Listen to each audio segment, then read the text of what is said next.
So officially welcome everyone to today's webinar as we will be discussing the Tier 4 advantage of how Tier 4 Advisors and Tier 4 Group helps IT leaders and their teams run and grow their business, and also put 15 to 20 hours back into their month or even week, depending on the specific project they're working on. I'm Joel Anderson, the VP of Marketing here at Tier 4 Advisors. And you may recognize two new faces on the panel today. Unfortunately, Betsy Robinson, the President and CEO of Tier 4 Group, was unable to join us last minute, but Michael Long and Gray Wolf, two of Tier 4 Group's stellar team members, were able to join us, so we're glad to have them in Betsy's place. With that said, just as a quick reminder, today's webinar will be recorded and made available for replay after the call, along with the contact information will be sent out with all the panelists. And we'd love to hear from you during today's webinar. So if you have any questions for our panel as it relates to Tier 4 Advisors, Tier 4 Group, please use the Q&A feature down below at the bottom of your screen, and we'll gladly facilitate that question throughout the conversation. So we'll go ahead and start with some introductions. Jake, we'll go ahead and start with you, and then we'll go to Michael, and then, Jake, then Eric, then Michael, then Nikki, then Gray. So Jake, if you wouldn't mind just giving us a quick introduction to yourself, a little bit about your background, and we'll go from there. Thanks, Joel, and hello, everybody. Thanks for joining to all the attendees nationwide. Hope to have a great conversation with all of the expert panelists as well. My name is Jake Sherrill. I'm the founder and chairman of Tier 4 Advisors. I'm also a partner in Tier 4 Group. I am one of the very lucky ones to be surrounded by such amazing talent, such as Eric, Michael, Nikki, Gray, as well as Joel. We have a team of amazing professionals here at Tier 4 Advisors and Tier 4 Group. We'll get into those details here shortly. But we were founded on the premise of really just helping our clients and giving back any way we possibly can. And again, we'll talk more about that here in the coming 40 minutes or so. Thanks, Jake. Eric?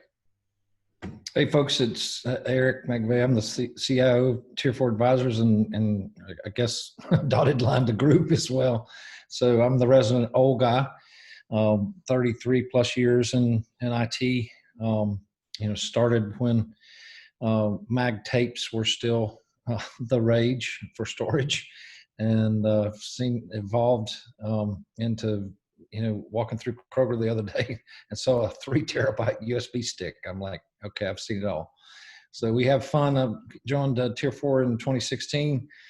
Known Jake since 2010 or longer, and Niki longer than that. So it's a privilege to be here today. Thanks, Eric. And Michael, please introduce yourself. Thank you. Hi, everybody. Michael Long. Obviously, tell the accent, not from Georgia, but a proud Brit. As you can see, my flag. Also a proud American. I was a US citizen in 2001. So been in IT for a long time now, not as long as my friend Eric, but getting very close. I'm head of technology practice for Tier 4 Group, which provides CIO services and technology advisory. I've also been fortunate enough to be the CIO on 3 occasions for 3 different corporations within the US. So I fully understand what challenges CIOs face on a daily basis, both tactically and strategically. And I was honored to be named the CIO of the year during that time. So I like to now bring my experience and knowledge to Tier 4 and hopefully speak to some of the people on this call in the very near future. Great, thanks, Michael. Nikki. I'm Niki Rabren, and I'm probably the newest addition to the Tier 4 Advisors and Group team. I run the professional services and cybersecurity practice for Tier 4, and I've been in Atlanta for, it's going to be coming up on 20 years. I can't believe it. But I am probably known best in this community as a fierce customer advocate and problem solver. I've been in the technology community my entire career. I used to compete against Betsy Robinson way back in the day, which usually didn't turn out very well for me. No hard feelings or anything, but I am just delighted to be here, and we'll certainly talk more about what we're doing for our clients. And last but certainly not least, Gray. You on mute there, Gray? Nope, I'm unmuted. Hi, everybody. My name is Gray Wolf. I have been working for Tier 4 for about 2 years. I got my start in regulatory compliance and cybersecurity while working for a law firm called Kilpatrick Stockton here in Atlanta. I got involved with some associate partner initiatives related to cybersecurity, and one thing led to another, and I spun out a whole new career. So I'm real happy to be part of the Tier 4 team, providing expertise on regulatory compliance, legal compliance in insurance matters, and cybersecurity from an engineering and daily use perspective. Excellent. So as you can tell, we have kind of a star-studded cast here on the call. This is more of a unique conversation as we want to be able to educate our audience into the depth and breadth of offerings as it relates to Tier 4 Advisors and Tier 4 Group. So thank you all for joining us. So we'll go ahead and kind of kick the conversation off with just a little bit of an introduction to Tier 4 Advisors and Tier 4 Group. And Jake, we'll start with you, and then we'll have Niki kind of do Michael do an introduction for Tier 4 Group. But Jake, we'll turn some time over to you to give us an overall introduction to Tier 4 Advisors. Thanks, Joel. Many years ago, I was able to kind of cut my teeth in the data center industry deploying distributed compute before it was called cloud. And I understood pretty early on what the lift and shift requirements were for not only colo clients, but also migrating data to the cloud. Then I had an opportunity to work for a Cisco VAR that allowed me to learn quite a bit with very mission critical, highly mission critical environments, and speaking with IT professionals in the sense that I got to know them quite well. In some, personally, we became friends. And through conversation, it seemed like there was kind of a trend for a lot of IT professionals that they would be asked to go out and do particular projects, go out and buy something new for their organization, go out and make a change, try and save money, what have you. And one thing that didn't change was the fact that they were still asked to work their standard 50, 60 hours a week to keep the lights on and fight fires. And so I had an opportunity to have one conversation with a CIO who mentioned that they would take their organization to the cloud much quicker. Keep in mind, by the way, this is 8 years ago, but they were going to move to the cloud, and it was just inevitable. And the timing aspect of it was they wanted to go sooner than later, but no one on the team had done it before. And candidly, they didn't know what they could trust from a vendor perspective. They didn't know if what they were being told from the vendors was true or accurate, or if the cloud was everything it was being made out to be. And so the CIO said to me one time in the gentleman's office as we were sitting there just talking, he said, I would go to the cloud much quicker if I had a trusted advisor, someone on my team that could help us kind of make sense of all of this. And as I was sitting there, I thought I could do that. And so really the premise of founding Tier 4 Advisors 7.5 years ago here in Atlanta, Georgia, was the sense that the average IT professional does 2 to 3 data center projects in their entire career. And candidly, I believe it's very unfair to expect anybody to be an expert in something that they're doing once every decade or so, give or take a few years. And so the founding principle of Tier 4, hint the name Tier 4, a Tier 4 data center is better than a Tier 3, was that I was just going to help people with their data center projects early on. Thought I might work out of my house, be a data center expert. I was already a certified data center professional, and help people with data center projects. And obviously we've grown into more of what we are today, and we'll get into some more details as the conversation goes on. But really, again, it's to be a true extension of the team of our clients who literally and figuratively sits on your side of the table. Not here to sell you anything, not here as a VAR, not here as a broker, but someone who can take the average time frame of a project that might be months or years and shrink those down to weeks or a month or two. And the way that we do that is accessing the team of experts and the notes and quotes of all the projects we've done for over 7 years now. And that's a brief idea of who we are and why I started the company back in the day. That's perfect. Thank you. And Michael, an introduction to Tier 4 Group, please. Thank you. And unfortunately, I have to follow Jake. But I will try to do Betsy proud and in her absence and Tier4 Group is a sister company to Tier4 Advisors, and it's woman-owned, sorry, and very proud of that. Tier4 Group, it's nationwide. We provide IT solutions and services to clients across all different business sectors, and we specifically operate in what I call 4 major pillars, which are all interrelated, but they are: number 1, technology talent. That includes both permanent staff, contract staff, and project teams. That's where we were started from and built our reputation from, and we've expanded beyond that. Number 2 is professional services. Again, a good example of that is what we provide: cloud readiness assessment programs, global infrastructure assessments, global telephony assessments, and application rationalization. So we cover those are only 4 or possibly 8 professional services we do provide, and we can provide more detail of that as we speak along this conversation. And thirdly is the latest and newest one is our technology advisory partnership program and CIO services, which I take full responsibility for. We've only launched in March, so it's relatively a new member of the team, but we're making good traction and have some good contacts and information with various clients from all business sectors. That is really a membership service. We provide expert IT executives dedicated to a client, and we will go through tactical, strategic IT opportunities, business alignment, organizational restructure, and financial cost application. So it's a very detailed program, and these different levels of membership, which we can talk about later on. And the fourth one, which Gray's very involved in, is our information security. Again, built on two pairs, Tier4 Cyber Resiliency Services and Tier4 Secure, which is again a new program started within the last couple of months. So again, that covers monitoring, alerts, intelligence, and advice on a 7 by 24 by 365. So again, it's a very comprehensive service Tier4 Group offers. It's very much in sync with Tier4 Advisors. We work together quite frequently on projects and programs, and you can see what we've just been mentioning there. You can see the synergy between all the groups. Great, appreciate that, Michael.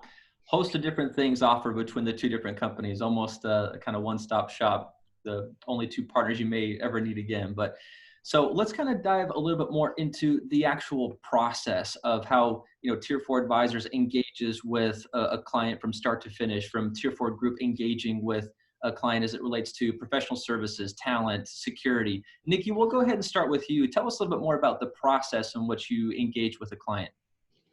Yeah, I'll take the talent and professional services angle, and then certainly ask my colleagues, Gray and Michael and Eric, to kind of dive deeper into their areas. But from a talent perspective, and this is really standard across anything that we might do for a client, but it sounds obvious, but it can't be overstated that it starts with really trying to understand what's the problem the customer's trying to solve. And on the talent perspective, they could be trying to solve a long-term hire, right? Maybe there's a role that has had a lot of turnover. Maybe it's a short-term, need. They lost somebody in the middle of a big project, and so they've got to try to backfill because everybody else is booked. Maybe it's an entire project that needs to be staffed, but they don't necessarily have the budget to go to the pure play professional services route. Maybe it might also be the entire recruitment process. We've certainly done a lot of that as well, but it's really trying to dig in and understand. And that's one of the reasons why we do offer so many things, because a problem, it can be unique to a client and sometimes requires a really unique, not a cookie cutter solution. So that's really the first thing. And then we'll follow that up with, on the talent side, Tier4 actually has, I joked about losing business to Betsy probably a decade ago when we were both working in staffing. But the reason why that happened to me is she's got an award-winning 25-point recruitment process that she follows for every single position that they're trying to fill. It's why the retention for all of the clients that we serve, when we're staffing a direct hire person, over 92% of those people are still there over a year later. So I love the fact that she tracks that, and that's something that we can declare for our customers. But that 25-point process is a huge part of that. On the professional services side, it also starts with, really trying to understand what is that problem that the customer is trying to solve. And a lot of these problems, data and security and network and infrastructure, everything is systemic. So the nice thing about Tier 4 Group is that we do have specialized teams that can focus in that, but we also have the beautiful ability to integrate. So if there is a project that requires both a data and an infrastructure and a cyber perspective on that, we've got the depth of resource to be able to provide that. And so that's just a little bit of how we solve that problem at a high level. But Michael, you can certainly talk a little bit more closely, or Gray, if you want to start talking about the security piece, you guys can fill in to those buckets. Yeah, Yep. Gray, we'll turn to you. Okay, I was just going to say, Michael, go ahead, but certainly I'm happy to take it over. For cybersecurity and regulatory compliance, those are two pretty big baskets of snakes.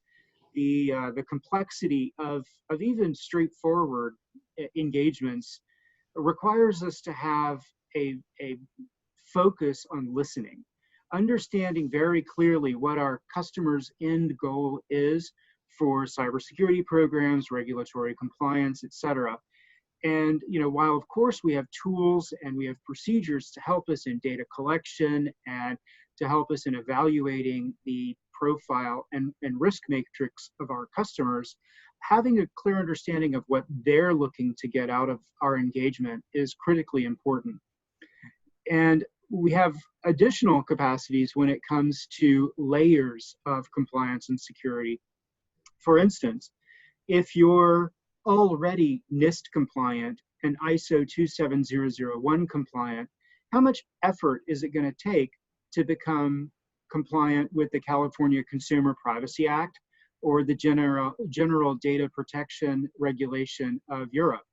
And being able to put that together in a coherent project plan, present it to the customer, and have everyone be able to understand where we are and where we're going is really what is the hallmark of the success of the cybersecurity and regulatory compliance practices within the Tier 4 family. Michael? Thank you. Okay, TAP.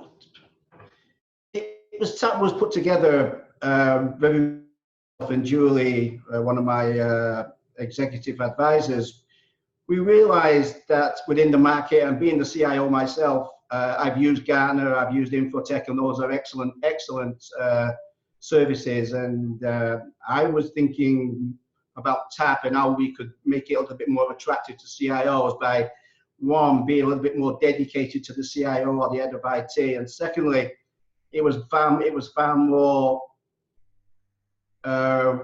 related to 12-month cycles rather than strategic 3 or 4 year plans. So we wanted to be able to help a CIO or head of IT be successful in the 12-month cycle by offering him a membership plan where he would have a dedicated resource. It could be me, it could be somebody else who would work with them within his organization, putting together strategic steps and direction, roadmaps, tactical plans, bringing project management together, making sure it's meeting its requirements. So we felt there was a niche in the market which was short of that, and I would have welcomed this as a CIO in my time. So I wanted to use that experience to expand the TAP, and it was designed by IT leaders for IT leaders. And as I said, we can work with the CIO, head of IT, on aligning technology with business operations, invest and adopt effective technologies. There's so much choice now, and CIOs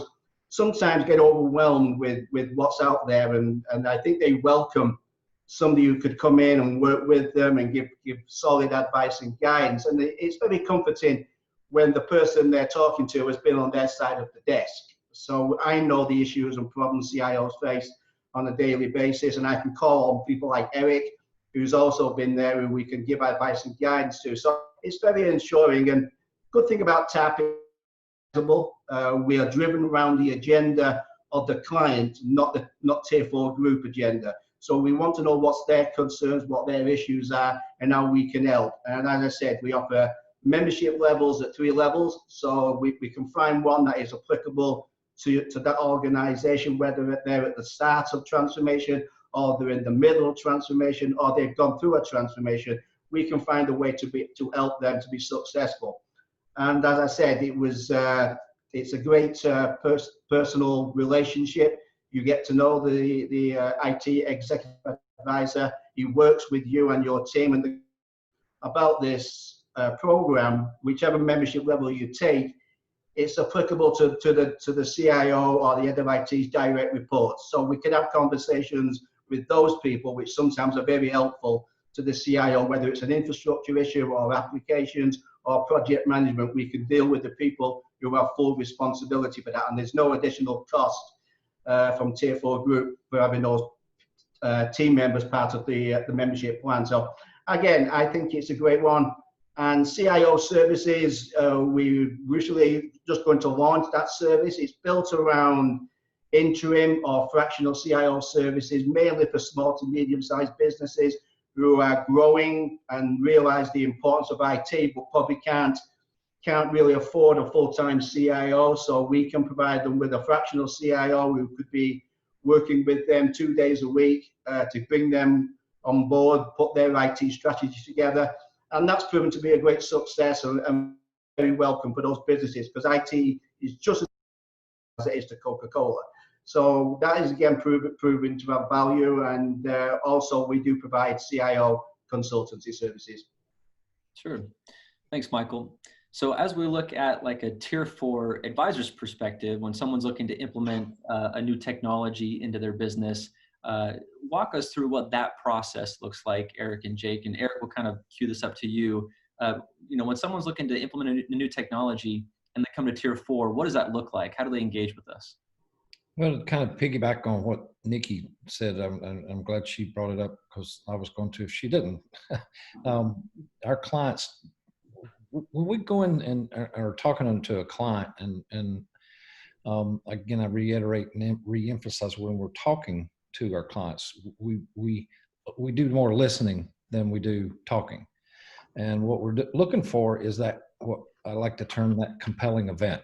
So has something happened? Has a database backup failed? Has a database restore failed? Has fiber been cut? Has has your organization been hit with ransomware? Has it been, any number of things? If you've flunked a security audit, what have you? There's usually some kind of compelling event, and that's what when we go in and talk with clients, that's what we're listening for.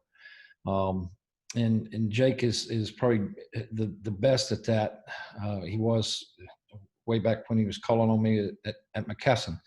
And what we try to help walk through with the client is, because of that compelling event, what was the business impact?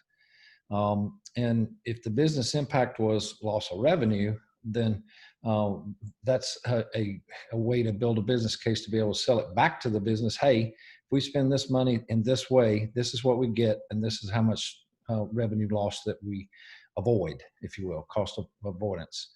So, from a architectural strategic standpoint, I guess, it's one of the least liked things that I did when I was running my own shops.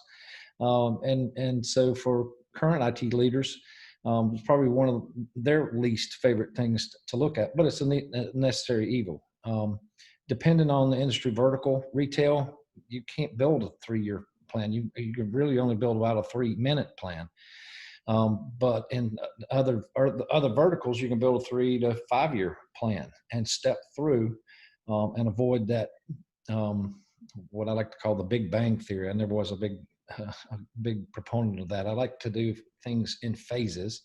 It made sense to me, and from a cost perspective, it made sense as well. So I don't know if that answers your question, but that's kind of the process that when Niki or Jake or somebody brings me along with to a client, that's kind of my thought process, and I'm thinking it out from their on their side of the desk, and understanding, really deep diving into understanding their business needs and the problem that they're really trying to solve.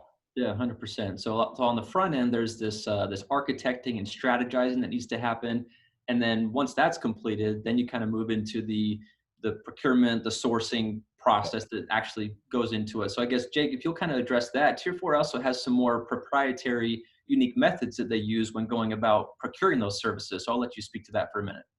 Yeah, 100%. So when projects are managed internally, some of the steps, not all, but some of the steps that go into this are, first of all, the initial conversation about what needs there might be, talking about what vendors, the initial vendor selection, what vendors you want to get quotes from, architecting or strategizing some sort of RFP, RFI. And again, that might be, we've seen clients that had hundreds of pages of RFPs and RFIs that they had to write. We've had others that, it was a very simple Word document or even, body of an email. But something that requires a lot of time and thinking, which again, I mean, these are mission critical projects that we're partaking in. Conversing with these vendors, let's say you had 8 vendors that you wanted to get quotes from, you're likely sending emails, having calls, meetings, lunches, breakfasts, dinners, what have you, with a lot of different vendors to gather this data. You're gathering first pass proposals, then you're looking at them. Some of these are, apples and apples. Others, you get a giraffe and you got, a dumpster that's on fire in versions of quotes.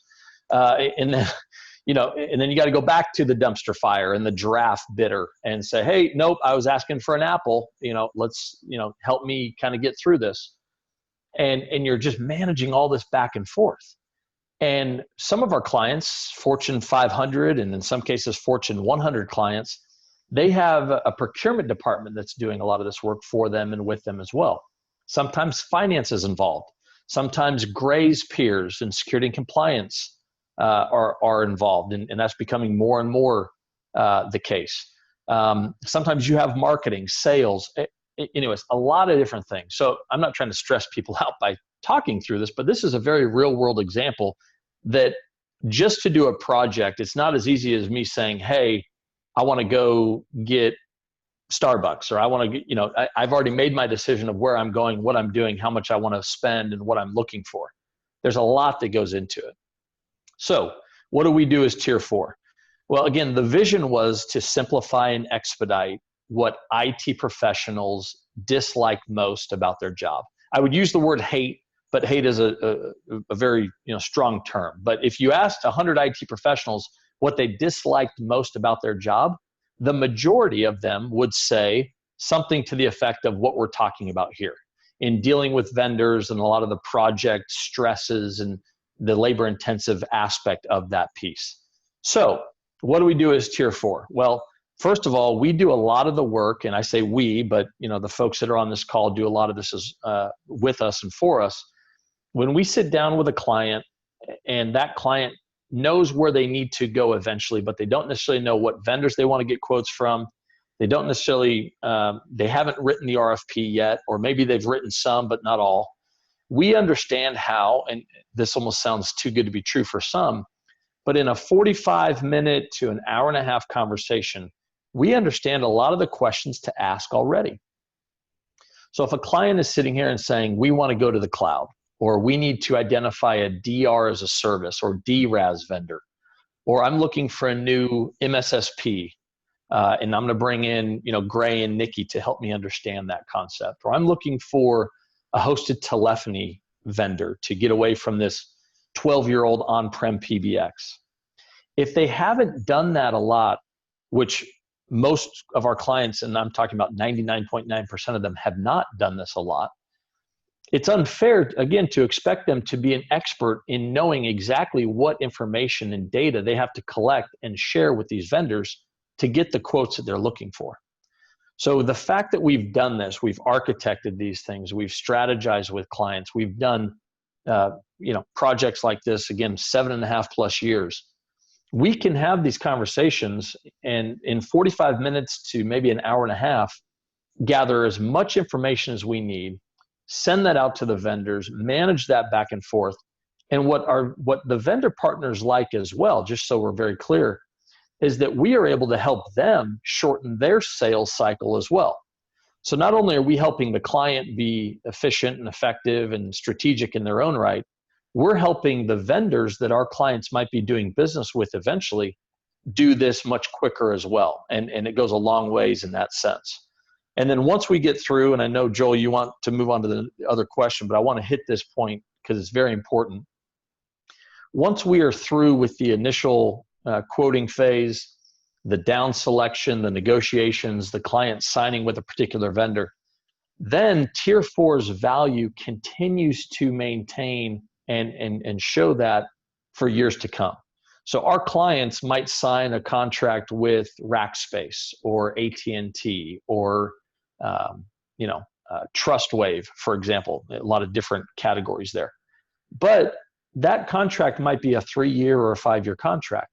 What that client does by keeping Tier 4 involved is, in case there's a 911 issue, rather than going through the standard procedure of submitting a ticket or calling 1-800 Verizon, where you might be put on hold, it's kind of like in some cases, and I don't mean this negatively towards all of our vendor partners, but some of these very large vendor partners, dealing with them is sometimes kind of like dealing with the government.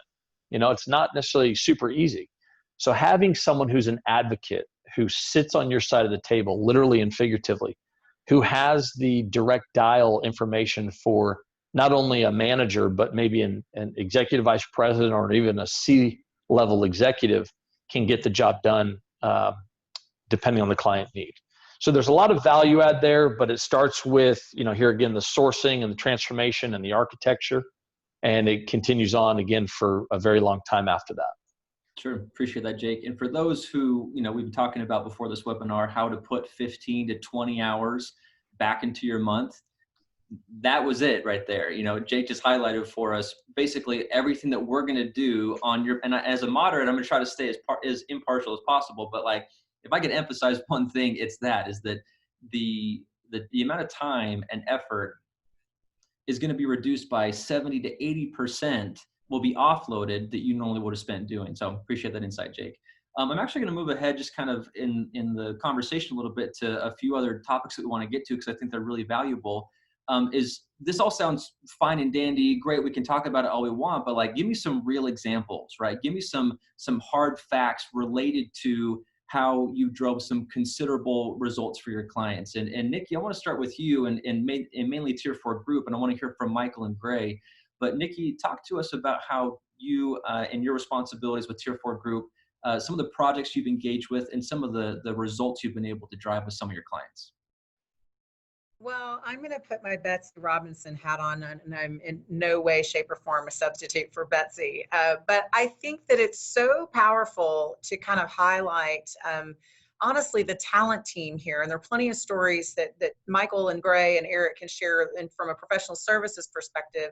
From a talent perspective, I mentioned earlier the 25-point recruitment process and kind of what it drives home from a direct hire loyalty perspective in terms of those people sticking around because we've done the right thing to make sure there's a fit from a skill perspective, from a culture perspective.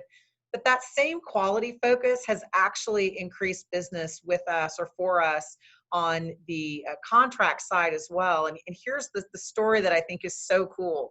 We had a customer that we'd done a number of contract placements with. We'd done some direct hire, but they loved that quality focus and that just the level of detail and emphasis that we went to make sure that it was a fit both for the client and for that candidate going into that role, that they actually came to us and said, we don't have success with an internal recruiting perspective. And so we'd really like to see, and we've got some cuts that we're going to be making. Could you look at what could you do for us if we outsource the entire recruitment process with you? And so we did that. We put together a proposal. And so we expanded, from the technology space into applying that same methodology into other areas of the company as well. Now, that's not to say that we also have expanded. And from a talent perspective, we are a technology talent staffing company. But in terms of the process that we put out there for customers, just that level of detail and attention, I think has certainly, it benefited them. They were able to have, so much in savings from being able to turn that process over to us, because we were able to extend that same success and outcomes that we drive for other clients across their other departments. So I think that's a great story to highlight. Yeah, it's great, Niki. Thanks. So Michael, I'm going to turn to you from a TAP CIO advisory standpoint. What are some of the results that you've been able to drive for some of the clients you've been able to engage with? Yes, thanks, Joel. I think one that comes to mind is, and this one I was brought in by the CEO and not the CIO. That is generally the person we work with and talk to about engagements. It's generally the CIO or the CFO. This one was a CEO, because he just felt the IT organization was not fulfilling its mission. It wasn't providing business with what they needed, and morale within the IT organization was somewhat dour, shall we say. So I was brought in to two things. One was to reinvent the IT organization, and secondly was to provide mentoring to the CIO. It was a person who had come through rapid promotion within the organization and wasn't ready for the CIO seat, and it was causing issues not only internally with the IT organization, but also the relationship with the business, which was starting to form a shadow IT type of service. So I was engaged to come in and mentor the CIO, bring them back online, and also propose methods of operation and structure that could get the IT organization back on track. So I proposed a restructuring of the IT organization and right sizing for the EPMO infrastructure and the business integration. That formed a great relationship building with the business. They started to see what IT could do under the right leadership and direction. So we softened that blow, rather we stopped the shadow IT from forming and going further by putting more emphasis on what IT can do if you give it the time once I finish this assignment. And I renegotiated and built stronger relationships with leading strategic IT vendors. As Jake was saying, and sometimes we forget about that. And I looked at my strategic vendors for this organization and built that relationship, made sure they understood totally where this client was trying to get to from an IT perspective and how they could help. Because sometimes if you don't tell the vendor your mission, they can't help you. So you need to make sure you share information, we talk to them regularly and see where they're going and see how it fits in with your own vision and roadmap. So I built that, and I renegotiated contracts with these vendors. They took advantage of a lack of leadership, and the contracts were not fair. So I renegotiated contracts when they came available, put together a more strategic roadmap around the shared service model, which is what the organization really needed. So I wrote a shared services roadmap and vision and how it should be implemented and discussed and shared with the business and get their buy-in. And that proved to be a very good 200-page document, which they all took on board and pleased to say they implemented. And most importantly, for any organization, service is great, technology is wonderful, but at the end of the day, it's also about cost. So I was only there a short time, but I saved them 15 million on renegotiating with vendors, renegotiating the IT organization. They had too many consultants doing nothing. So I realigned the IT organization internally, put less emphasis on consultancy, and brought in more A players rather than C players to the IT organization. So again, that identified, as I said, it was about 15 million. So I paid for myself fairly quickly.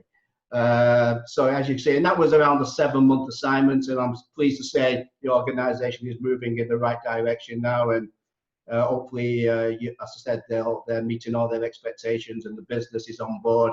IT has now reinvented itself. We do have a new CIO. So that's fantastic. I got to cut you off because I got to make sure we get to Greg here too. From a security and compliance standpoint, a way in which you've been able to drive some value and ROI for your clients, Greg. Quickly highlight that for us too. Sure. So I think that security and regulatory compliance both come together in the space of risk management. And what we have recently found in working with a customer that is running a regulatory compliance program for GDPR is that their downstream vendors were claiming to be GDPR compliant, but in fact were not. Not registered, not certified, not anything. So we were able to help them mitigate risk and reduce their insured exposure by, number one, forcing those downstream vendors to get serious about their privacy and compliance programs, but also by putting in place contracts that protect our customer from privacy and cybersecurity violations related to the actions of those downstream vendors. Excellent. Thanks, Greg. So from a Tier 4 advisor's perspective, some of the projects that have been completed over the past couple of years between Jake and Eric, would love for you to just kind of quickly highlight a couple considerable events or results that you've been able to drive for your clients as well. Jake, we'll go ahead and start with you. You bet. So we had a national outdoor organization that is actually a campground company, came to us for help in identifying a vendor that could not only help them with internet connectivity, but also architecting and deploying Wi-Fi at their outdoor campgrounds. Believe it or not, people nowadays, instead of camping to get away from it all, they want to be able to lay in their tent or RV and stream Netflix and whatnot. So that was a project that Tier 4 Advisors has been able to help on.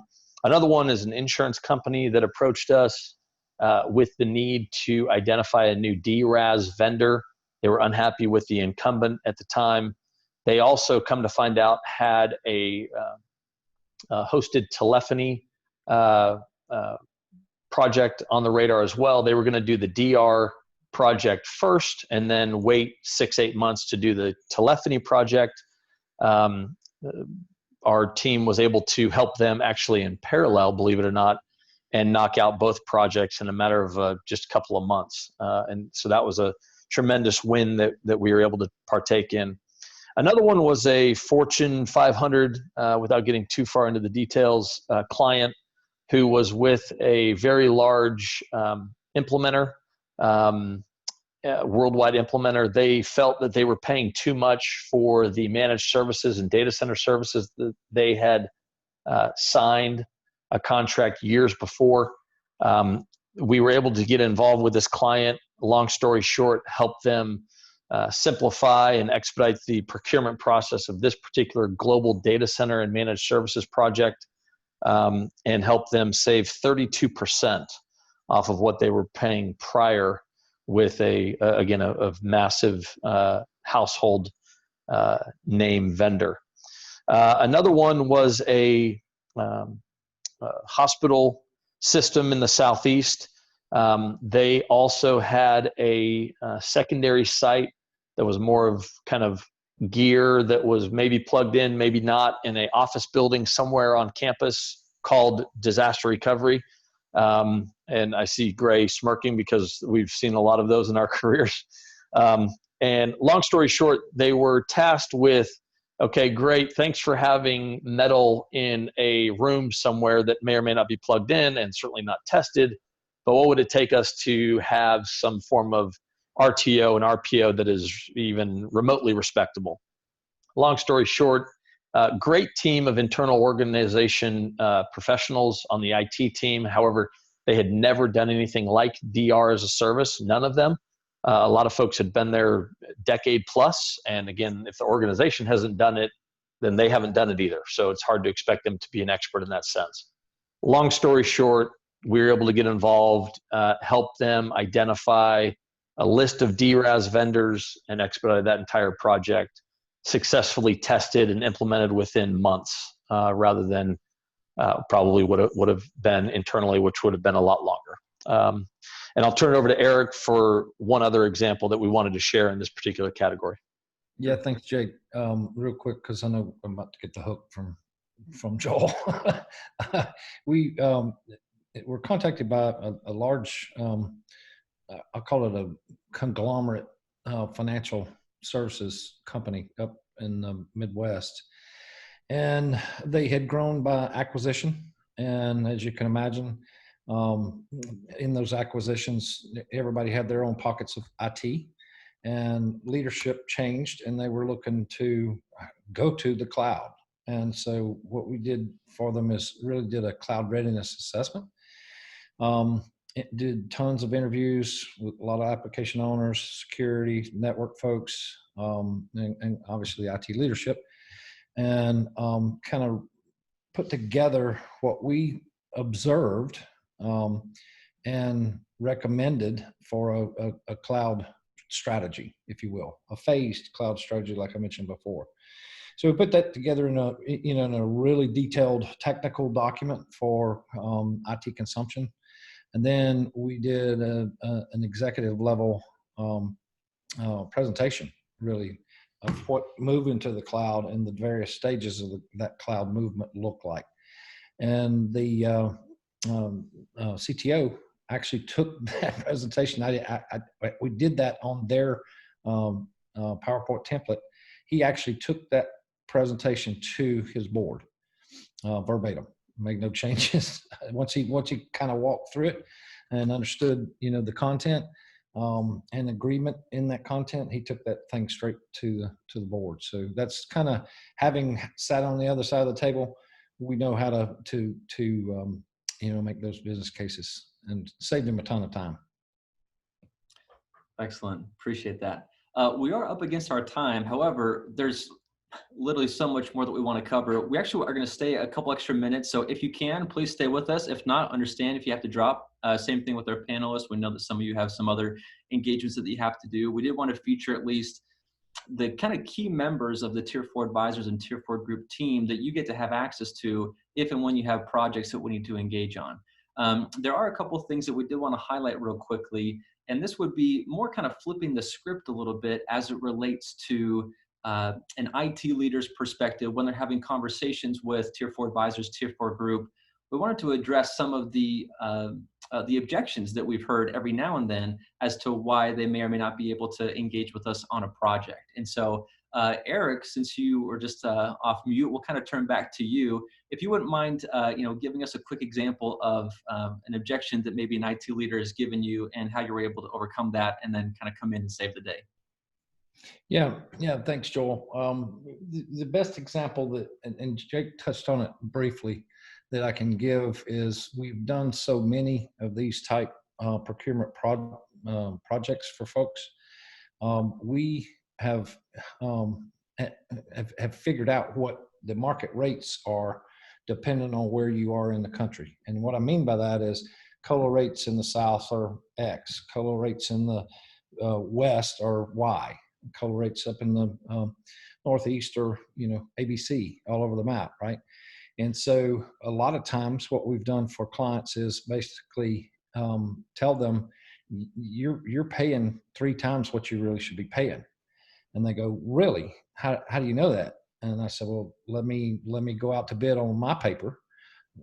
Vendors won't contact you at all. I know you need 7 kW and 2 external connections and 4 cabinets, and come back with that bid, and lo and behold, it's exactly what we've told them. So that's one of the value adds of having done so many of these projects that we bring, is we're saving the client tons and tons of OpEx money every month. Gotcha. I'm actually going to turn some time over to our sister company, Tier 4 Group. And Niki, we'll kind of start with you. Walk us through just an objections that you may have heard during your conversations, and then how we're able to engage and drive results for the client. Yeah, and I won't take any thunder away from Gray, but I'll say, from a professional services perspective, a lot of times we hear we don't like to work with consultants because we have team in-house that can do that, or we want to try to hire somebody. And that's okay. If there's a recruiting need, we can certainly handle that. But I always tell folks that, we look at our job number one is to solve a problem, right? And that's what we're here to do. And we're also, quite frankly, here to work ourselves out of a job. We have managed services, we have the capability, as I mentioned earlier, even from a recruiting perspective, to take over a function, but we don't necessarily believe from a consulting perspective that we're here to build something that you have to continuously be beholden to the consultants for. So we want to work ourselves out of a job. The objection that I hear so often from a talent perspective, there's actually a couple of them. One of them is, well, we've been burned by agencies in the past, and I get that. There are a lot of agencies out there that can provide talent services. When I have encountered customers like that, they're often burned by the people who've recruiting kids right out of school. They don't understand technology. They certainly don't understand, even the nuances of looking for a job and what somebody who's more senior in their career is going to be looking at, and some of the trade-offs, and kind of help a candidate through that process. All of our recruiters have been in this for a really long time, and in fact, it's an average of 12 years that they've been in the recruiting seat, and so they understand that. They're also dedicated recruiters. They don't, kind of sit and straddle the role between account management and recruitment. We don't do the full desk. We don't have a full desk model. They are dedicated to making sure that they're building relationships with candidates. Yeah. The other thing that we hear so often, especially now with COVID and the economy is certainly not doing well, is we hear, well, I don't need to work with an agency because we're just going to save money, or I can lowball a candidate. I can manage that process myself. And I would say that the good people, the people that are in high demand, the senior, the specialization, oriented folks, those people still have multiple job offers. And so having a partner that can help approach that recruitment process and make sure that you're putting your best foot forward and that you're structuring the position the way that it needs to be structured. It's a very consultative experience working with Tier 4 from a talent perspective.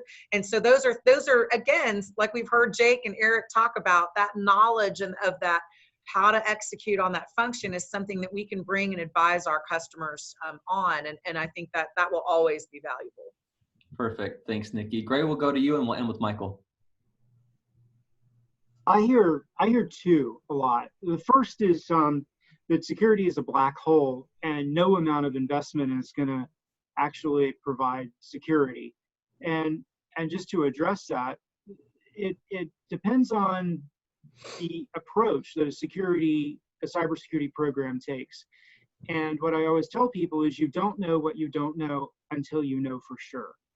And that is all based on reporting, diagnostics, and systems that can monitor what's going on at a customer's location. And the Tier 4 team has put together a toolbox of those things that we can bring on site, turn on, and have the ability to be getting reports within an hour about vulnerabilities, about risk, about configuration issues. But then further down the line from that, unexpected configuration changes that don't match up with a change control. Another objection that I hear a lot is about regulatory compliance, that the regulators are just going after the big guys, and we don't need to worry about compliance because as long as there are Googles and Facebooks in the world, we won't have to really worry about it. And that's not true. What we see in regulatory compliance is the vast majority of companies that are paying crippling fines, and in some cases catastrophically destructive fines, are small to medium businesses with 25 to 150 employees. And like I said earlier, when you start looking at upstream and downstream vendors, you start to realize that the risk from your organization may not necessarily be from your organization. It may be from your vendor pool and people that a company thinks of as its partners. And we have the ability to go in and do the research and put together compliance programs that not only ensure that your organization is compliant, but that your upstream and downstream partners are compliant as well, protecting you as an enterprise. Mic drop. Michael? Okay, thanks, Joel. I think the two major concerns that I face, because we're providing a advisory service, is whenever you're asking for money, there's a challenge. When you're asking somebody to spend some money, even though I do believe our rates are very competitive compared to the industry, it's still a challenge for a CIO or head of IT to commit themselves to spending X amount of dollars. So I think that's one concern. And the other concern is sometimes CIOs bringing in another CIO, whether it's an advisory role, think their job is under threat. I make it quite clear that I'm there to make them look good. I'm there to make them be successful within their own organization, make them look good with the business, make them look good with the CEO, make them look good with the CFO. And I'm there to provide my experience and knowledge based on my experience as the CIO. I'm not there to take their position. So I think once I get a chance to talk to them, a 30-minute call with a CIO and expressing what we can bring, what I can bring to the organization, how I would work with them in terms of making them look good from an IT perspective, looking at ideas that they may have not been aware of. Because sometimes, as the CIO, we've all been there, sometimes we get blinkered and we don't see the big picture sometimes. So I think sometimes advice, guidance, different approach can be welcomed. And I think once they feel comfortable in that, they open up and you can start having a great relationship and working with them very well. Because some CIOs have great direct reports who are very vocal and some don't. And that's a challenge. Sometimes I remember being the CIO, I was talking to myself in the mirror, trying to get the right answer, because sometimes I didn't get it from my team. So I think sometimes it's well. So once you get that 30-minute call with me or my team, and we explain what we're going to be doing, how we're going to work with the organization and with the CIO and his direct reports, they feel very comfortable. And as like I've said, without saying anything further on this, from a cost point of view, I can pay for myself very quickly, and it will be well worth that in taking that opportunity to work with me on my team, and we will make your organization and make you look very good. Thanks, Michael. And actually, I'm going to turn, I guess, the last question over to the closing arguments to Jake here for some experience, or I guess the objections that he's run into. Just one or two real quickly before we end. You surprised me there. I thought we were going to call it. But, you know, the objections that we've heard have changed over the years. So early on, it was, you know, I've never heard of y'all. How old is your company again? Oh, yeah, we don't do business with, you know, 6-month-old companies. How big is your team again? Oh, yeah, we don't do business with 5-person companies. And I'll be honest with you, you know, we have a net promoter score of 97. If you've ever heard of an NPS or a net promoter score, for a lot of people who know what that means, that's almost too good to be true. And we have that for a reason. If you've been listening intently on this webinar, you've heard the people's opinions of, you know, of who we are and what we do. We are here to help our clients 100%. We are seasoned veterans. We know what we do well. Candidly, we turn down, you know, probably a quarter of the project opportunities that come across our desk now. From a Tier 4 Advisors and Tier 4 Group perspective, we're very picky in that sense. Our business model at Tier 4 Advisors is very different than a lot of trusted advisor type companies as well. We'll come and give our clients on average 100 to 500 hours of professional services work up front for free, because we make our money on the back end from the vendor. We don't double dip like a lot of vendors out there do. So long story short, Joel, I mean, when you talk about objections, they have definitely changed over the years. We're now one of the older companies on the block, so to speak. The concept of what we do is proven. We have not only small to medium-sized clients, but we have massive household organizations that everyone knows the name of these companies if I were to mention them. We've also done some very large, complex, nasty, hairy projects, which has continued to help our brand and candidly harden our team of experts to add more and more value the next time we're faced with projects like that. So, you know, really, I guess I would close by saying sincerely from the bottom of my heart, thank you to our employees, our clients and our partners for helping us in the sense of getting to where we are. 7.5 years later,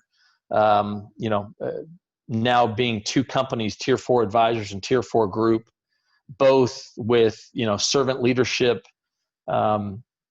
foundational principles and organizations with the teammates that we have, it's a great place to be. So again, if you're part of the team, a sincere thank you to you. If you're part of our client database, so to speak, or a new prospect that maybe we've never even talked before, please consider using one of our organizations. We are here to help, and we will do everything we can to make you successful. Great. Thanks, Jake. That's it for us. Thank you to our panel for joining us and for all those that attended. If you'd like to learn more about how Tier4 Advisors and Tier4 Group can add value to your organization, please visit tier4advisors.com or tier4group.com, or reach out to a Tier4 Advisors team member, and we'd be happy to discuss any projects or opportunities to work together moving forward. Please join us next week, Wednesday, July 15th, 2 p.m. Eastern, as we'll be discussing some security-related issues, how to secure your IT infrastructure and build a rock-solid network. So we'll see you all next week. Thank you, everyone.